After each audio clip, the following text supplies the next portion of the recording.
What is up, YouTube? How are you guys doing today? I'm Taters from TeamSlopyTaters here with another deck profile for you guys. Today we're going to be profiling this new archetype coming out in the Return of the Duelist, I think it is, that is coming out this summer. And the archetype is called the Books of Spell archetype, or the Magical Books of Spell, whatever you want to call it. But it runs on these spellcaster type monsters using their spell cards called the Books of Spell. They're a really unique archetype, and they can powerhouse a lot. They have a lot of powerhouse cards that they can do. They have a lot of options, which I also like, and they have a lot of potential. I think they can be really good. But so I made a deck to kind of see what they can do, and what I turned up with was kind of an anti-meta feeling deck, but not so much. It's just a really consistent, explosive deck that can pretty much just destroy anything. You can just devastate everything in the meta with this deck. Like, it's just ridiculous how overpowered your monsters can get. So let's move on with the deck list. For the monsters, we run 20 monsters and we run 20 spells. If I could cut it down to maybe 18 monsters, I probably would. But I could not find room for Blackluster Soldier, which I probably should have made room for. But I don't know. I couldn't find room for it. I might take out like a Kaiku for one, but that's for a later. That's later. I like the way the deck runs anyway. Well, let's go ahead and throw a BLS in. Let's see, Envoy. Let's see what we get. All right, there's BLS. Organize this a little bit. All right, now we'll go ahead and start with the deck list. We got 3 Batel Books of Spell. This is their searcher. He's a water type, level 2 spellcaster with 500 attack and 400 defense. His stats aren't impressive at all, but his effect is when he is normal summon or flip face up, add 1 Books of Spell card from your deck to your hand. So what you'll usually do, unless it's an emergency, you'll usually just set this guy and pass turn, because there's not really any advantage in letting him sit there in attack mode. So you'll set this guy, your opponent will attack into him, and you get your Book of Spell Search. That's really good. And in this deck, we run 1, 2, 3, 4 different Books of Spells, and all these Books of spell cards are really good. So you got your Spell Searcher, and then we have our Recycler / Beat Stick. We have Force the Magical Warrior. He's a fire type, level 4 spellcaster with 1500 attack and 1400 defense. His effect says, once per turn, you can shuffle 1 Books of spell card from your graveyard into the deck, target 1 face-up spellcaster type monster you control, increase its level by 1, and it gains 500 attack. So what you'll usually do is normal summon him, shuffle a Books of Spell back into the deck, and then make him a level 5 with 500 attack. And that stays.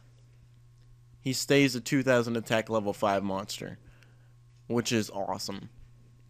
Because then you're beating over Thunder Kings, you're beating over Alias, you're beating over just about anything, which is awesome.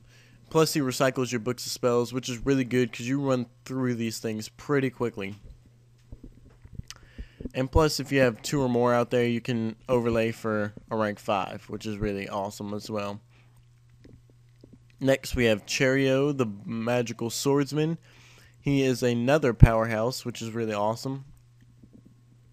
And he is also another kind of recycler. So we'll go ahead and say he's a wind type, level 4 spellcaster, 1800 attack, which is a great amount of attack for this deck. This is your guy that gets over pretty much everything. 1800 attack, and 1300 defense. His effect says once per turn you can discard one Books of spell card to your graveyard to target one spellcaster type monster in your graveyard. Add that target to your hand. So you're recycling your monsters with this guy and your spells with this guy. I only run 2 because you do have to discard to activate his effect. There's no real plus in it, but he is a great beat stick with a lot of recycling capabilities. So he's really good. And the reason I say he gets over everything is because some of the books of spells you actually have. And we'll get on to that later. Next, we run 2 Breaker for some back row destruction. Breaker's really good. 1900 when it comes out, plus you can remove a spell counter to destroy back row, which is pretty good. So that's why we run 2, because we don't run any Mystical Space Typhoons, but we do run Heavy Storm. Next, I run 3 Crusader of Endymion, because he is a great beat stick. Plus, we are also taking in 2 Gemini Sparks, because I feel like you needed some good destructive power with this deck, so I feel like 2 Gemini Sparks plus the 3 Crusader of Endymion is really good. Plus the 1900 beat stick is always great.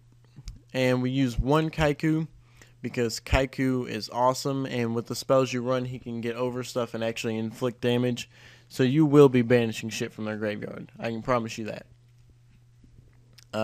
We run 2 Veilers just for the spellcaster type thing. Plus you can reuse it with Magical Swordsman, and he's a tuner. Plus you can negate effects with it, obviously.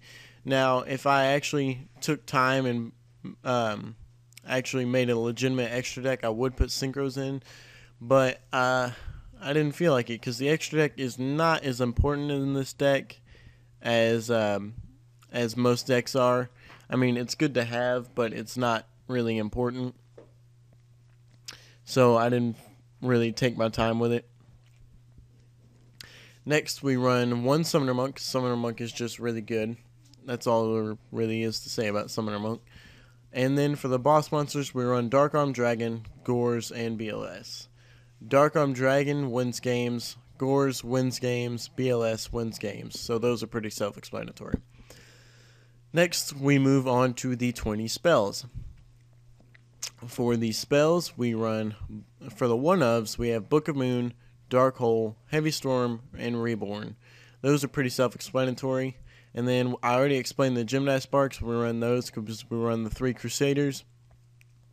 So Gemini Spark is a good tech. Next, we run 3 Dualities because Duality helps with some consistency issues this deck has. If you don't draw into the right spells or monsters at the right time, you kind of lose out because you're not running any traps. But if you can keep the pressure on, you're usually okay. So Duality helps with that.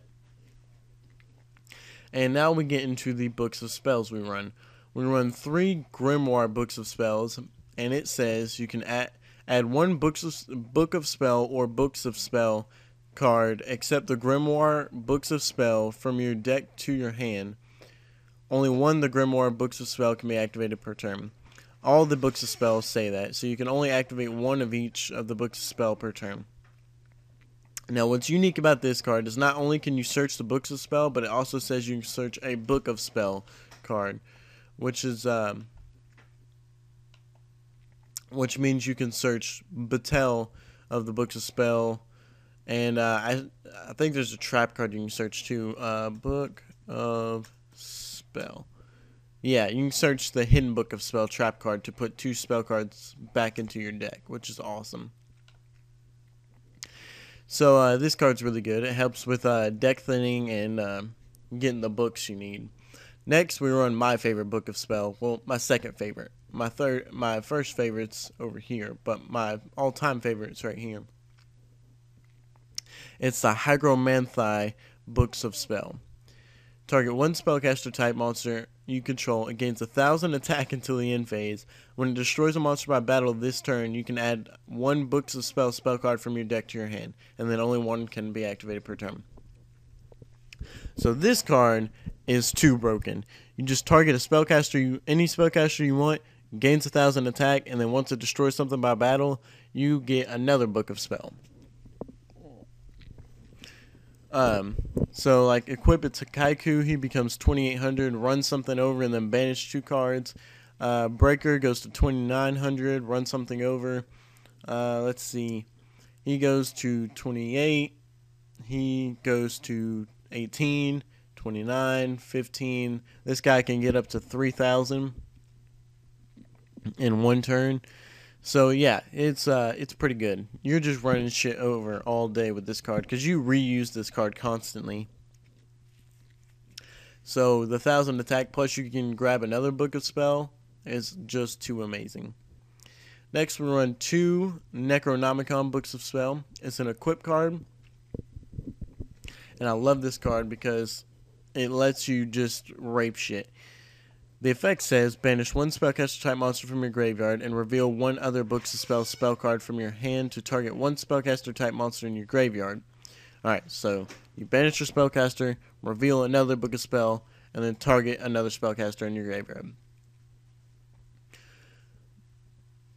Okay, and then you special summon that target in face-up attack position and equip it to this card. Increase the level of that monster by the level of the banished monster. And then only one of these can be activated per turn.